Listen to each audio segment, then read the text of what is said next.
Tere tulemast Junkmani kanalile ja erilised tervitused kõikidele vanadele olijatele, tellijatele. Mina olen siis Joonas, tegelen hobikorras autode müümisega. Peamiselt olen siis müünud iseenda autosid ka rahvusvaheliselt ja olen aidanud ka mõnel sõbral mõne auto ära müüa. Ja täna siis meie ees on taas kord üks sõbra auto. Tegemist on 2003 aasta lõppu. Ilmselt autokeeles siis 2004 aasta mudeliga Mercedes-Benz E55 AMG mudeli tähisega 2V211 ja ega pikemalt siit vist midagi sisse juhatada ei olegi, et vaatame selle auto üle. Mis ma veel ära mainin on see, et see auto on tulnud Jaapanist läbi Saksamaa Eestisse ja selle auto läbisõit hetkel saab kohe järgneva 10-15 kilomeetri jooksul täpselt 155 000 kilomeetrit. Viskame siin pilgu autole peale. Alustame siit kohe eest, kuna omanik ise näitas mulle ka seda mõlgikest siin, siis filmime seda mõlgikest siin tiiva peal. Siin on mõlk ja siit on natukene ka värv lahti. Üldiselt korraks veel välja tulles ka omanik ütles selle auto kohta ja ma pean temaga nõus olema, et see on selline 40 auto. Aga taaskord lähme lähemale tagasi ja jätkame ümber ülevaatega, ümber auto liikumisega. All on siis sellised BBS väljed, ma täpse mudeli nime jään põlgu. Omanik ostis need siis nii-öelda ise ja lasi ära värvida kuldseks. Olemas on autol ka kuskil mingi versioon originaalvelgedest, ma uurin välja, mis need täpselt on. Ja kui ma teada saan, siis ma näiteks panen ka pildi ekraanile, et autot saab ilmselt osta siis ühe või teise väljakomplekti või mõlema väljakomplektiga. Aga lähme siit edasi, siit ka silma üks asi. See logar on vist natukene lahti. Selle ma saan äkki ise pärast tagasi panna. Aga jätkame ringkäiku. Nagu ma ütlesin, ta selline ka omaniku sõnul 40 auto on. Värv on üleüldiselt tegelikult okei. Et ma julgesin rohkemat öelda, siin on kindlasti ka mõni pedant, kes hakkab kohe nina kirtsutama. Ütleme okei, Joonase 10 on see kindlasti. Joonase 10 on siis, kui värv on küljes ja rohkem ei olegi midagi.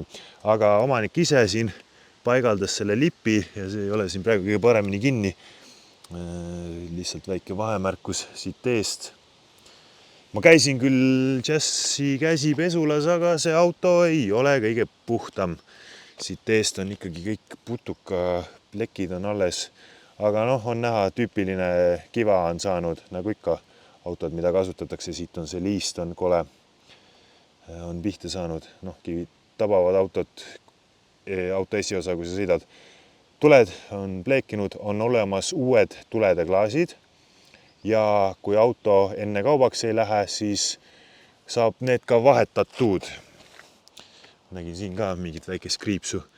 Ja neid kriipse on, kuna seda autot on kasutatud sihtotstarbeliseks sõitmiseks, siis siit ikkagi üht-teist igalt poolt leiab. Et ei hakkagi väitma, et tegemist on millegi ideaalipoolsemaga. Vaatame siit veel lähemalt. Ma ise ka puhastasin seda, kuna mul õnnestus siin filmimise ajal vihma kätte jääda vahepeal, siis ma ikkagi käisin üle ja siin on niisuguseid tüüpilisi neid märgikesi, mis nagu tekivad auto kasutusega autole aja jooksul. Vaatame, siin paistab äkki ja ka mingisugune väike kahjustus, mis see on. Aga see on minu spreivaha, mida ma ei ole korralikult ära puhastanud. Siin ka see mustus pigem. Vaatame veel, mis me siit veel leiame. Siin tagutiiva juures ka niisugused pindmised, kriipsud ja üleüldiselt see auto võiks olla päris okei, kui talle üks korralik poll teha, et ära poleerida ja siis rahuldav võiks ta olla siis ka kõige pedantsema inimese jaoks, et ideaalis siin ikkagi nagu näha, siin pamperil on värv on lahti koorunud. Siit on nagu midagi pihta läinud või millegi pärast on see värv nagu selline, niisugune tunne on, et miski oleks nagu seda surunud pamperit kokku, aga samas kui siia allapoole vaadata, siin mingid mõned jäljed on, aga need on nii tüüpilised pamperi jäljed. siin keegi on midagi peale tõstnud pagassi ja on pihta läinud. Need on ilmselt need jäljed, sest noh, tänaseks olen ka mina piisavalt autosid näinud ja need jäljed on alati samasugused.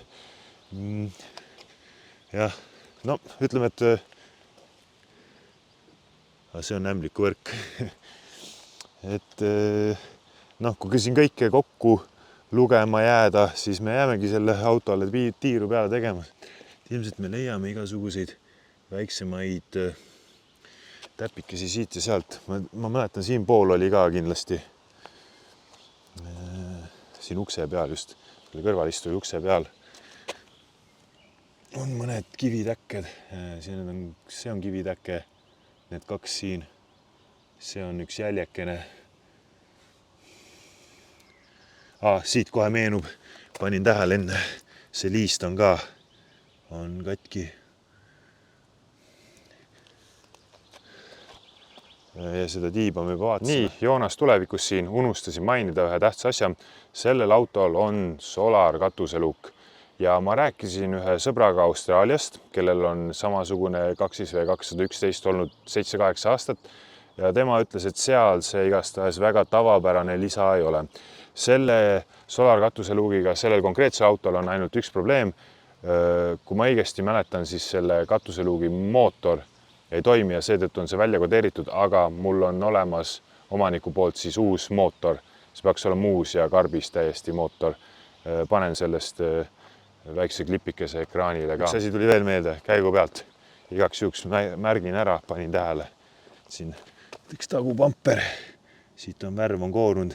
Noh, eks 350 kilovatise AMG-ga on ilmselt arvata, miks see värv siit lahti on.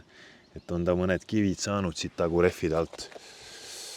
Aga lähme vaatame sisse ka. Siin see väljast ringkäik jäi natuke venima. Vaatame sisse. Seest üldiselt on viisakas, et midagi nagu väga kohe välja tuua ei ole.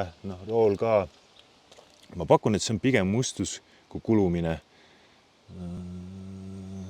See rool ka nii kulunud ei ole, iste ka on, ma arvan, okei. Ma eeldan, et siit on näha ka, et kui see väga suur läbisõit oleks, siis see perforeeritud nahk läheb siit katki. Et autol on vist nii massaaž kui ventilatsioonistmetel, aga selle mooduliga on mingi probleem, et see ei tööta nii palju, kui ma tean. Vaatame see keskele ka. Siin on väike pragu sees, aga muidu ikkagi väga korralik, ma ütleks, võrreldes nende autodega, millega mina sõidan. Oota, ma sain selle tööle küll enne. Ma vajutan seda seni, kuni ma ta tööle saan. Okei, ma sain ta tööle, mina koopa inimene vajutasin siia liiga kõvasti peale.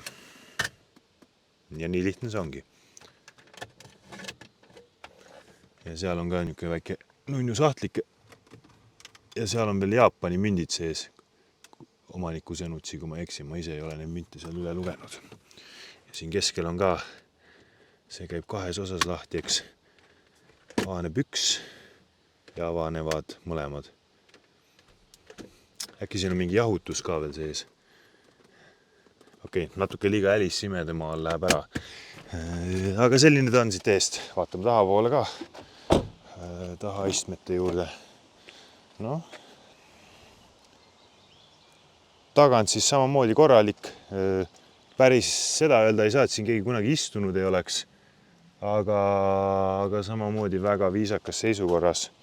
Nii vana auto kohta eelkõige. Mõtleme siit, see käis ka lahti.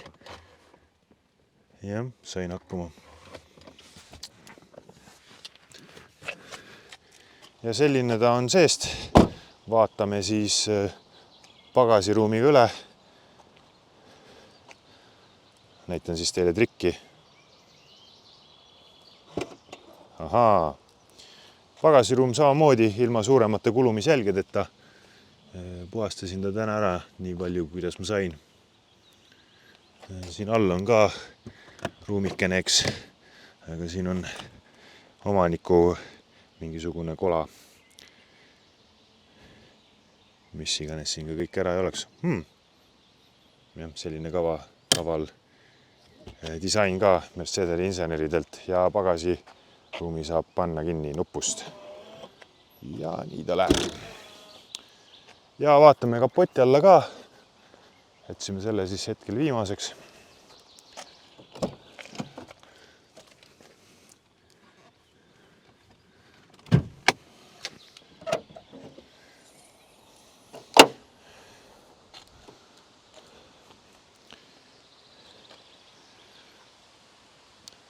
Kapoti alt näeb siis selline välja.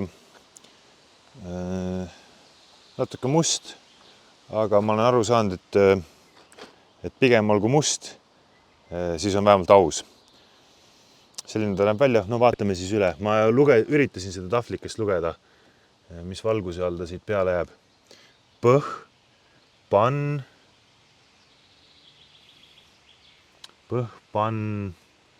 rets.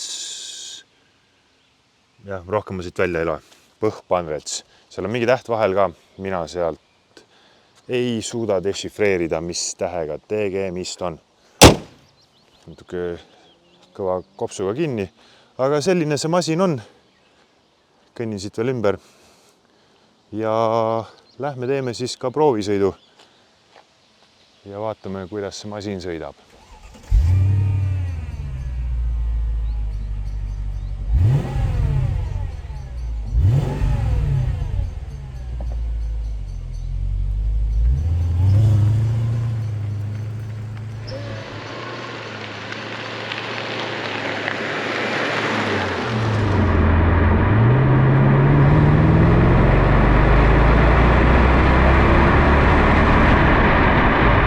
Proovisõidu ka. Sel autol on üks originaalvõti, tuligi ühe võtmega ja sellel originaalvõtmel just hiljuti lõpetasid nupud toimimise. Sellepärast ei toimi ka siit käigukangi pealt käivitus ja see on siis koopiavõti ehk siis 2 võtit on ja ma panen lihtsalt siit süütest auto käima.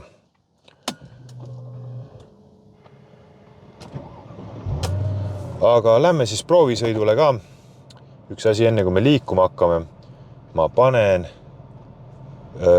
Airmatic vedrustuse Sports 1 peale ja ma panen kohe sportrežiimi peale. Aga võtame väga rahulikult, kuna sellel autol on 350 kilovatti, kõik tagaratastesse.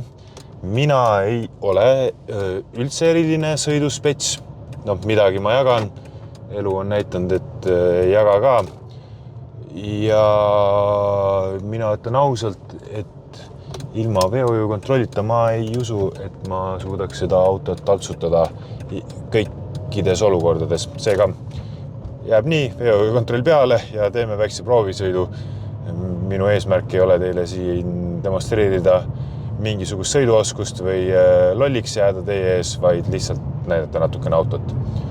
Aga üks mõte, mis mul on, esimene mõte selle autoga seoses, on see, et eelmine suvi sõitsin V203 C55-ga, mis on siis C-klassi Mersu samast ajastust.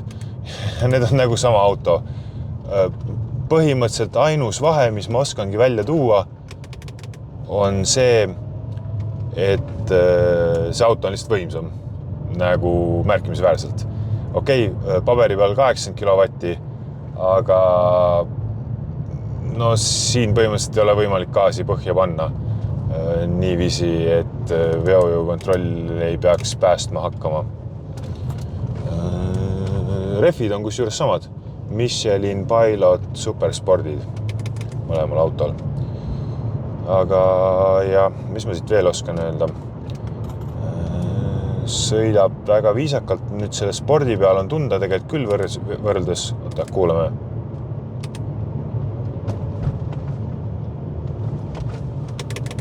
Võrreldes komfordiga, et auto on jäigem. Ma muidugi ei tea, mida Sport 1 ja Sport 2 täpsemalt tähendavad. Ilmselt siin autol on õhkvedrustus. Seda on remonditud väga suure raha eest ja ilmselt Sport 1 Sport 2 on erineva kõrguse, jäikuse. Võin ainult oletada. aga no, sõidame ka siit natukene, ma natukene kõditan gaasi, kusjuures kohe saab 155.000 ette.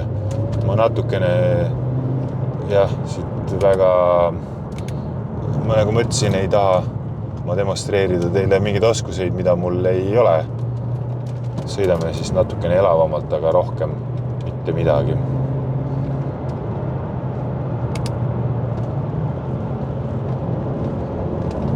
No paneme kolmanda, paneme natuke gaasi ka. Jah, see auto on võimas. Ma ei oska nagu midagi mõistlikumat öelda, et see 5,4 liitrine mootor siis tehniliselt on ise juba piisavalt võimas, 270 kilovatti C55 peal ja nüüd siia see kompressor veel otsa panna, siis jah, see on üks paras show.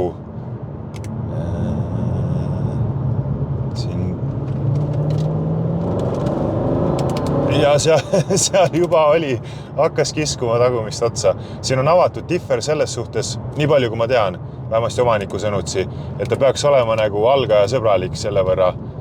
Aga ausalt öeldes ma ei taha teada saada. Sõidame sinna suure tee peale, ma võin seal korra gaasi panna, aga jah, ütleme, sellel autol on väänet ja on võimu. Aga noh, kuidas ta sõidab? Vaikselt üle Künka sõitsime ka, üle Lamamaa politseiniku sport 1 peal, mis see siis ka ei tähendaks. Seda autot on hooldatud hoolikalt ja seda on nagu tunda siis igal pool, igases sõlmes. Nii, lähme keerame siit vasakule.